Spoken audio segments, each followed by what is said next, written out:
beautiful it is. It's stunning in the evening. It's so bright too. Hopefully, hopefully my headphones are cooperating and you guys can hear me. Hold on, I have the sun in my eyes for a minute. So hopefully, ooh, my nails are looking good. Look at how great these nails are, you guys. Those beautiful. Um. Anyway, I'm done admiring. I'm done admiring myself, and hopefully someone can hear me. I see the markets are still going down. I just got off David Gokhstein's space talking about the markets, where the state of everything is at this current point in time. Um, there is a lot of fear, especially from TradFi people. Hello, Deep in Connection. And I meant to get back to you today. I had a super busy day, like had meetings this morning. Took a little longer than I expected, but good things are coming from that. So I'm happy about it. Some exciting stuff coming up for Bitcoin Vegas. Very excited about Bitcoin Vegas.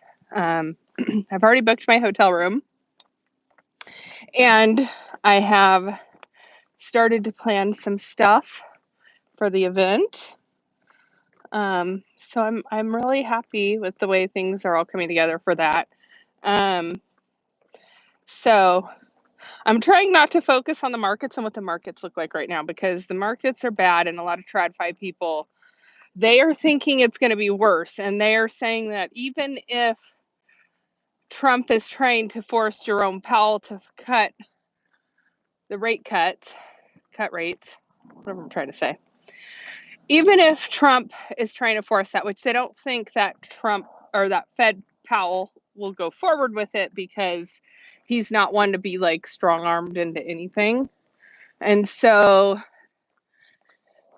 but even if, let's just say hypothetically, all of the doom and gloom news works and they do cut the rates tomorrow or Monday or whenever they come out to say, okay, we've made an emergency decision to cut rates.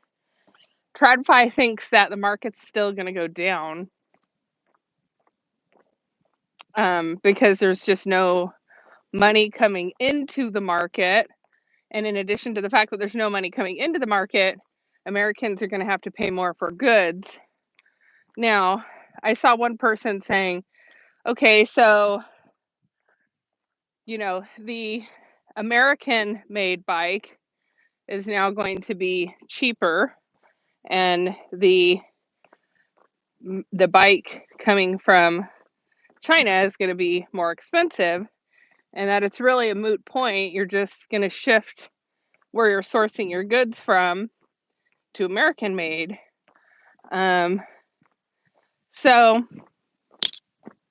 and also, if production comes back domestic and we're making cars here, I'm in California and it is the evening.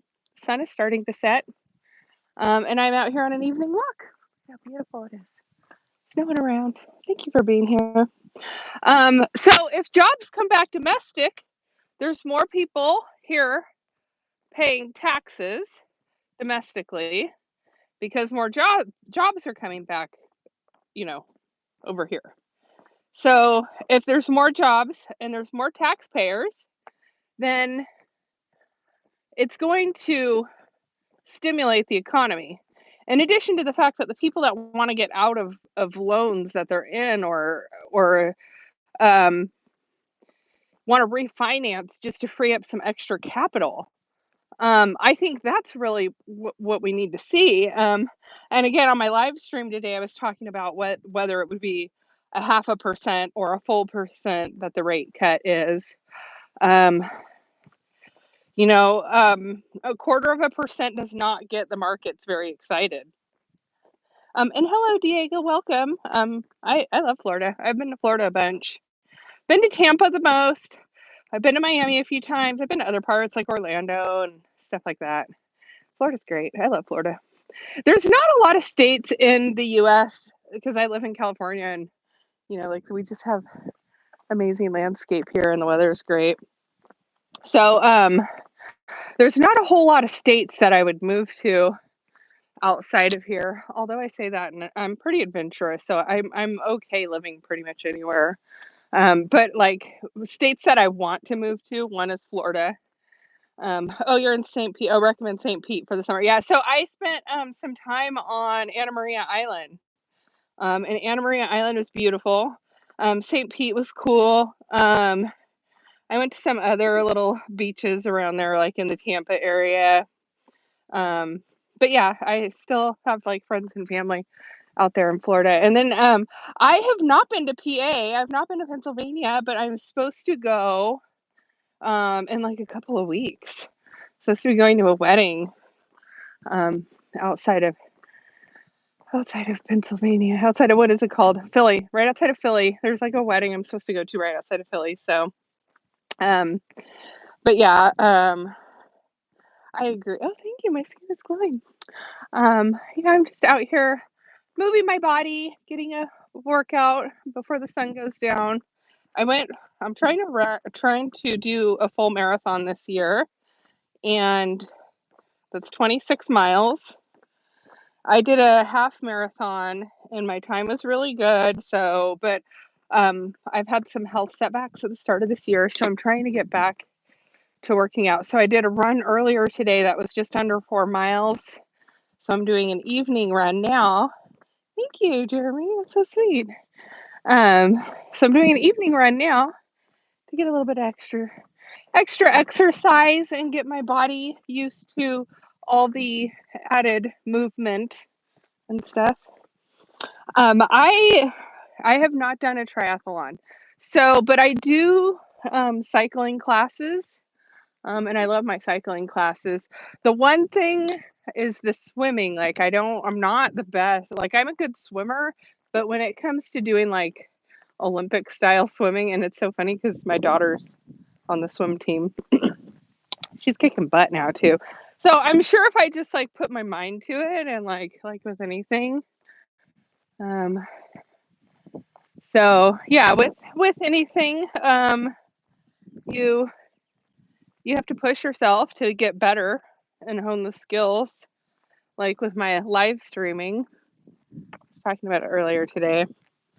Um, I was like Twitter influencer, or considered myself a Twitter influencer, but like all I was doing was like GM posting people, like occasional little videos, like product pictures and stuff. So I would take like pictures and do little product stuff, but it still like wasn't real content creation. Hold on, I might be getting like some wind blowing. Hold on, I can walk backwards and maybe the wind won't blow in my ear. Um, so hold on, I'll turn up here and then we won't hear the wind anymore. Thank you for loving my channel. My channel loves you back. So I've tried to get better at like talking and interacting with the people that come on my channel. And trying to get better at like, I don't know, just building an actual channel. And I'm kind of having fun with it now, especially I'm taking like little clips and stuff from famous shows. And I don't know, I might get in trouble at some point. But I talked to a broadcasting expert and found out that like if they actually find my channel and seeing, I know, are my nails so cool? I was like geeking out on them because the sun really brings out like, see how like holographic it is? I know, I love these nails. So okay, I'm gonna turn and go up this hill right here. I'm gonna show you guys this hill I'm going up right now. This is like an unfinished neighborhood. And so yeah, this is the hill I'm gonna go up right now. So by the time I get up to the top of it, I'm like, I'm dying. So, but because I practice and train for my marathon on these hills, it's like it doesn't matter really where I do my marathon, like if there's a lot of terrain or not, because I don't think I realized how much terrain we have here. But when I went down to Torrey Pines down in San Diego, you know, the golf the golf course, Torrey Pines down in San Diego. Well, it's like up against the cliffs there of San Diego. And I went and hiked to like all Torrey Pines. And it was like when I finished my hike, it was like, I don't know, 1,000 feet elevation change. And I'm like, that really isn't that much. That really isn't that much because when I'm here going up and down the hills by my house, it's like almost 950. I think it's almost 950. I think it's like 935 or something like that. The last time I did the full 10 miles by my house, I did just under 1,000 feet of elevation change here. So the only difference is where I live is super hot. So it gets hard when I'm trying to train for my marathon in the summertime. It's like 100 degrees out. Like you wake up first thing in the morning, like you can go for a run at 5 or 6 o'clock in the morning, but it's like already 85 degrees at that time of year. So I was hoping to already be like well and truly like doing my marathon now, like picking out the run and doing it before summertime, before it got hot. But yeah, I had some health setbacks at the start of the year, so I'm feeling better now. So I did 3 miles earlier. Gonna try and squeeze another 3 miles in right now. But yeah, 26 for the full marathon is a lot. But my body held up really well after the half marathon. So after I finished my half marathon, like I thought I was gonna like be really sore the next day and not really able to move. I was fine. I was like, wow, I really probably could have done the full marathon. Now, I don't think that type of that high intensity, I don't think it's good to do it like on a regular basis. So that's kind of where I switched into like adding in the cycling. So I'm in California. I am like climbing this hill right now. But they're building houses over here. I was just checking out, I don't know how many lots they have back here in total, but I went and checked out some of the lots that aren't finished yet. Some of these are on like a half acre too, which I had a house on a half acre. This right here is definitely not a half acre. Like that's not a half acre at all. But some of the lots up here that I looked at were definitely a half acre. And then it like had a ravine in the backyard. When I get to the top, I'll go see if I can find it for you. But some of these lots are highly coveted for the views. And where I live in California is actually, it's been joked about for eons as being the armpit of California. And I mean, like, look at it. It's beautiful, right? So it's just people in LA want to convince us that we live in the armpit of California because we're not LA. We're not city enough. But I am Julie Kennis. I host a crypto show. I talk about politics, economics, crypto, mostly crypto. And I got a little bit of a smart mouth. So sometimes I'll post my spicy takes, call people out. It's actually fun. I get to do what I want now. I work for Goxstein Media, which is I call it a decentralized media company.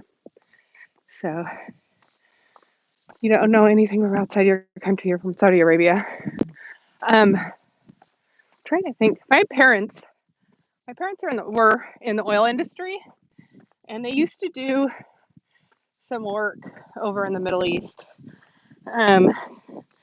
In Bahrain, there was a lot of work in Bahrain. And I think they went to Saudi Arabia also. And then in the early 90s, there was a time when we entertained some Russians, and they thought the U.S. could potentially have friendly relationships with the Russians. And so we had these Russians come and stay for probably a week or two. And we hosted them. They were amazing people. They brought us this big book about the fall of the Soviet Union, which we still have. But, I feel a lot of times the divisions between our countries so political and really unnecessary, because at the end of it, it's like I have friends in Iran and we're talking about, all of this crazy stuff with Iran. And I'm like, I'm not even going to entertain it, because anytime we talk about stuff with Iran, I'll ask my friend, hey, Raz, how's it going? What's going on there? The news makes it sound so horrible. He's like, oh, everything is fine.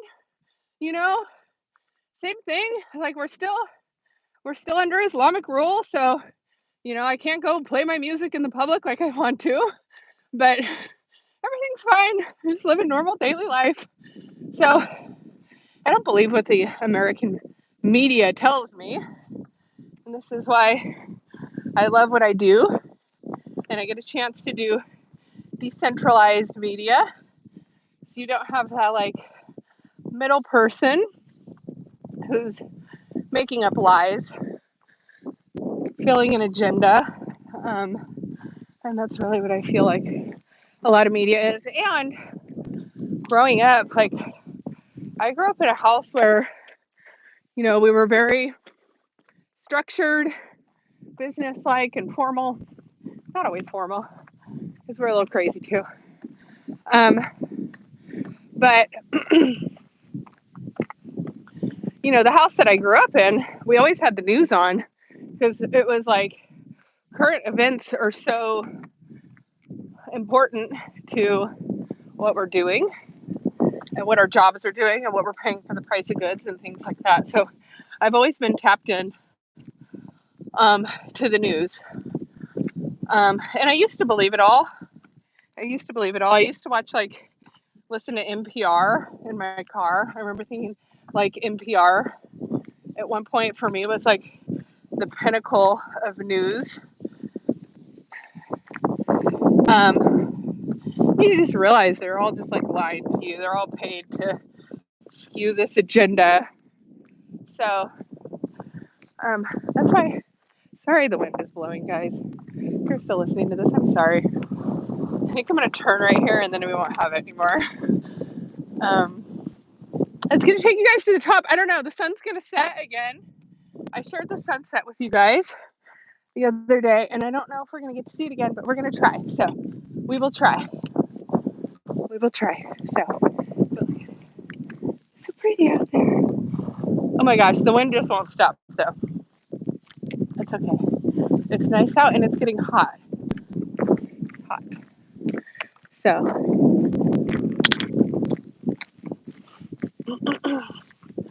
I'm going to hit the end of the line here. So we've got the sunset that way, and then we get the end of the line here.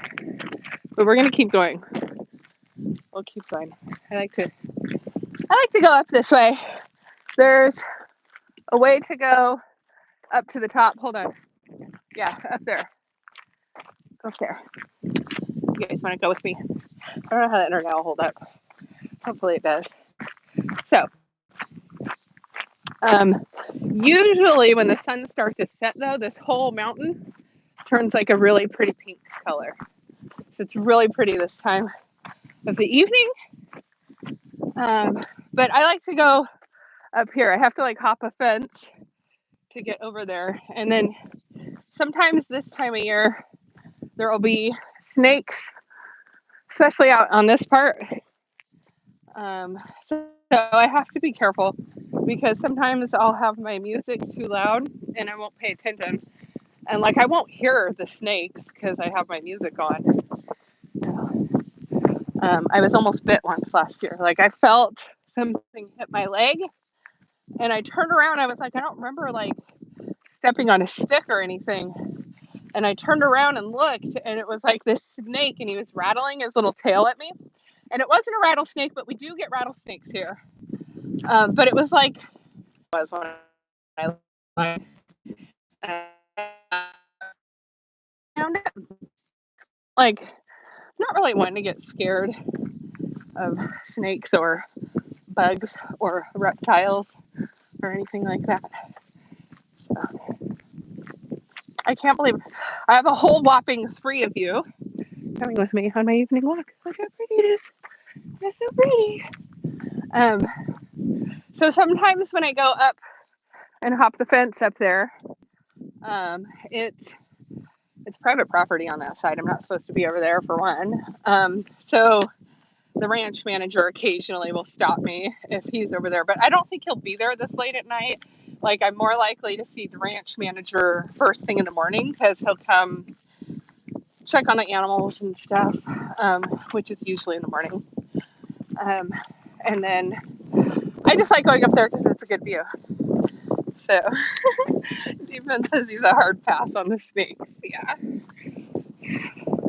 Yeah, I don't like I'm not trying to hold a snake or anything. That's definitely not really my jam. But I have before, like where I will draw the line, like, because when I was growing up as a little girl, I was not afraid of bugs at all. In fact, I would like pick them up and play with them and stuff, especially like certain spiders. There were like certain little jumpy spiders that had like these holographic looking fang teeth things in the front. I don't even know. I think those are its legs. But anyway, these super like cute little spiders, and I would like pick them up and I'd be like, oh, it's my little friend. A little pet spider running all over me. Where I draw the line though is if somebody offers me to hold like their tarantula, I don't want no part of holding your big furry spider. Like, it's cool that that's your pet. Not for me. Not for me.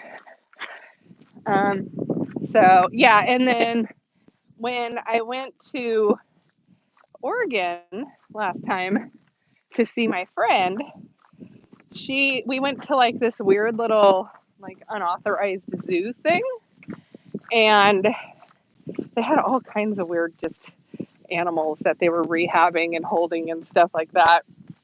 And they came out with a scorpion, and she was like, oh, hold my scorpion, so nice. I'm like, hail to the inno, I want no part of your freaking scorpion. Get it away. It's like, oh, but they're so sweet. They'll only sting you if they feel like they're in danger. And look, I'm petting it. No, I want no part. I want no part of your little scorpion. It's scary. So, yeah. I have no makeup on, you guys. I don't even care. See, this is what live streaming every day since the first of the year will get you. I no longer care if I have makeup on my live streams. I'm like, you know what? I've not done a vertical live in a minute, and my numbers are kind of down for the week. So it was time. And I like to get out of the like office studio setting. Like, shows another dimension to me. I had somebody say to me, oh, you should include more news in the evening because it's too saturated during the day. Like, no, like the evening is when I get my chance to be one-on-one and not be so business-like. Like, people aren't all about business right now. Yeah, stranger danger on the scorpion for sure. Okay, guys, I'm gonna show you the fence. This is the fence that I hop. It's a really easy fence to hop. It's like made for hopping. Yes. Yeah, days are fine. Mornings are super saturated, John. You are right. Mornings are super saturated. Wow, it's so pretty right now. See, this is why it's worth it to come out here at night. This is why it's worth it. And the sun is starting to set on that mountain now. We'll see if it turns pink or not. But yeah, we're gonna hop and go on that side now. So hang on real quick. Gotta hop the fence. Okay. All right. Right, we're doing it, guys. We are officially on property we're not supposed to be. But this is where the best view is though, and the sun is starting to set. So we're gonna take it all in. We're gonna take it all in. And I got to walk back to the house before it gets dark. So, but yeah, the evening time is, well, usually like this time of year, it's not really too hot. The snakes come out more in the middle of the day. But when it gets super hot, they'll come out like at dawn and dusk because it's not so hot they'll get burned. So, and then that's usually in the summertime when I'm out getting my exercise. So, sorry if I'm huffing and puffing. John, oh, you're in Tucson. I was just going to ask where you're at. You're in Tucson. You're not far from me. I'm in Bakersfield. Most people know that. I'm a small town girl with like a big city type of attitude sometimes because I'm like close enough to LA that I went to LA a lot, but it's like I wasn't there enough to let it like corrupt me. Maybe a little bit. If you know, you know. All right, we've almost made it to the tip top. Oh my gosh. I'm really huffing and puffing now. I'll have to put in the comments when I'm done with this how far we hiked together. Like how many miles and what elevation change. Whew. All right, well, it's usually a better sunset when there's clouds in the sky.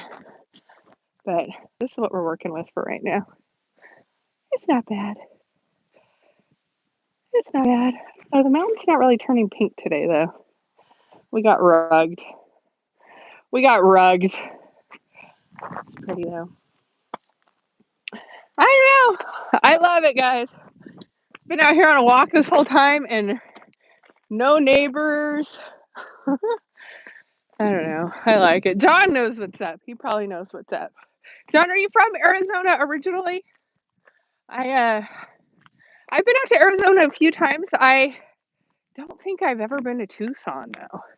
I've been to Prescott, Phoenix, Scottsdale, like the other places, but I don't think I've been to Tucson yet.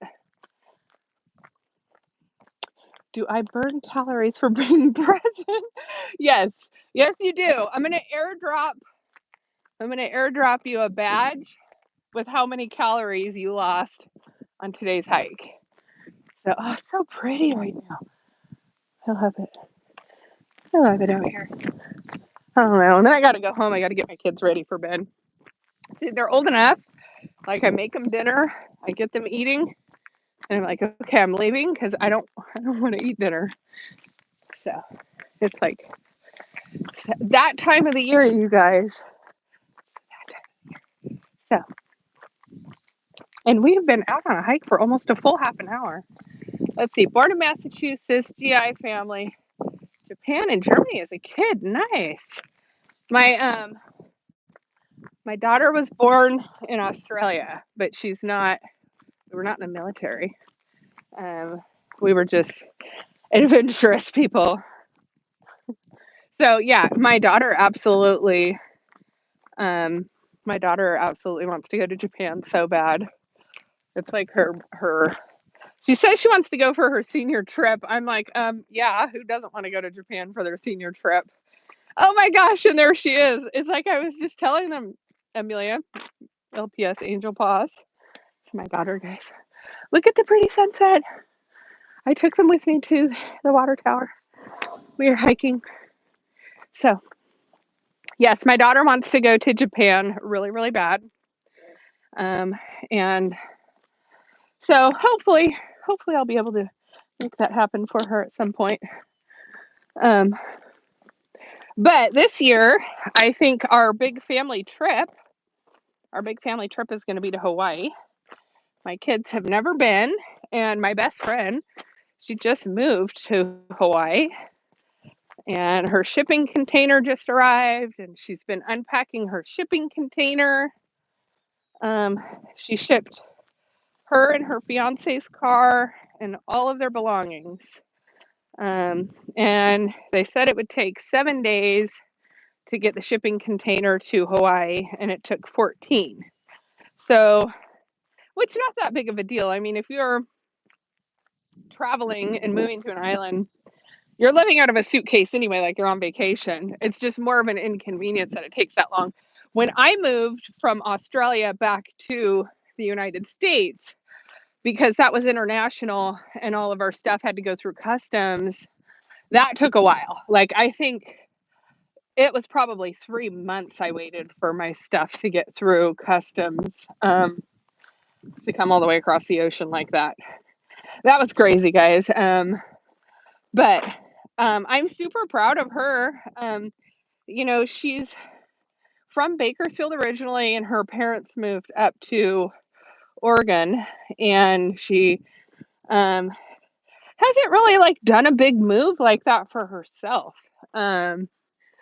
She moved from Bakersfield to Oregon to be closer to her parents, not because like Oregon was calling her home. You know what I mean? Like, her parents loved Oregon, but it wasn't like she loved Oregon. She went because that's where her parents were going.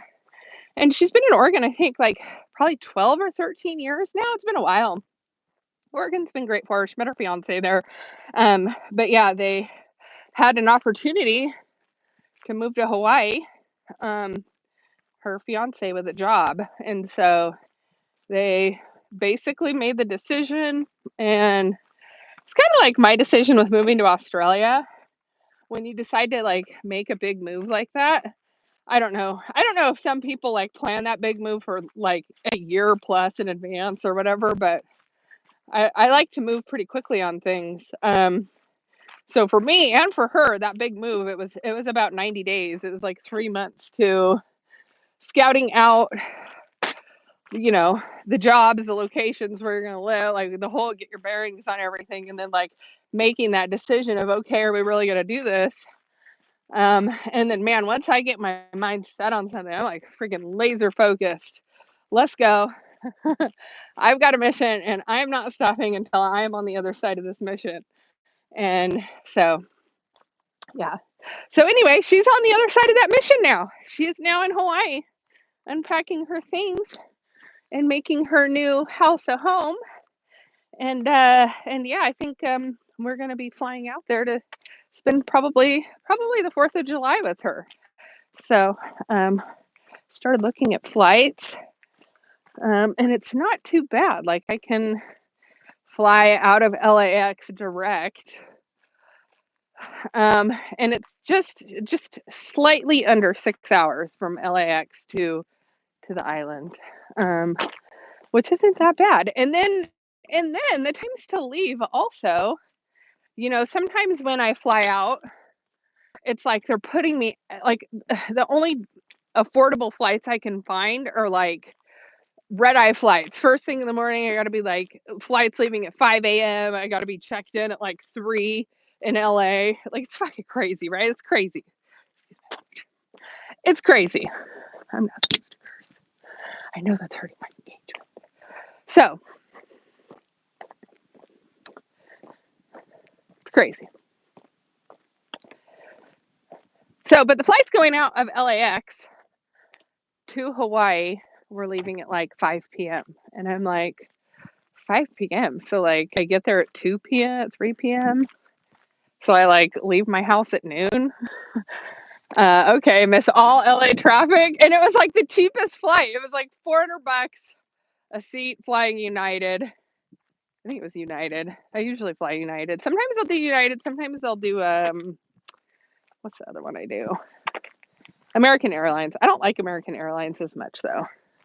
I'm like, in my bougie girl era when I'm on my United, like, give me my Wi-Fi, give me all my little amenities, give me all the good stuff. I like to be spoiled and pampered a little bit, just a little bit. So, John says he's flying to Tampa next month. Oh, your daughter's retiring from the Air Force. That's amazing. What is her position in the Air Force? What does she do? I was living in a naval base town. I was living in Lemoore, and one of my best friends that I made there, she was in the Navy, and she's such a baddie, dude. She's such a baddie. So in the Navy, retired from the military, went to school, became an attorney, passed the bar, and she just opened her first law firm, and she's just crushing it. She won all these awards, like, oh, so amazing. And she didn't pay anything for school because she went in the Navy. Freaking brilliant. She's interviewing for a job now in the private industry. Good for her.